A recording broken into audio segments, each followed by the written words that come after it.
I would like to say a few words about the journey that Madeleine and I did together. A difficult and painful journey. More for Madeleine than for me, of course. We shared our thoughts, our fears, our wishes. It's been tough and wonderful. Tough for my sense of inadequacy to respond to the situation with the strength, firmness, and solid competence it required. Tough for feeling powerless when there was so much that I wanted to do, that I wanted to make happen, to influence. Tough for seeing the inevitable coming and not being able to stop it. Tough for being scared more often than not for the nothing I was doing. And tough because if this is what I was feeling, our dear Madeleine has been going through much worse. I am not happy with all this. I am sad, angry, frustrated, outraged, and ashamed for what happened. It's been a wonderful journey too. I remember that at the beginning of it, Madeleine needed to go to an important meeting, a hearing in fact.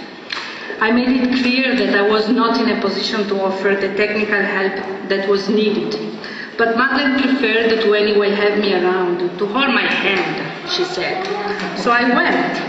I did not hold her hand, but rather listened with admiration to an outstanding performance of a highly talented lawyer.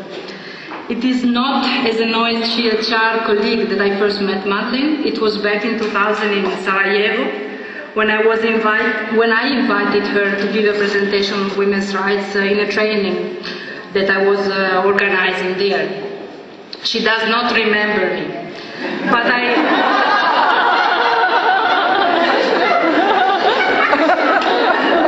do remember her.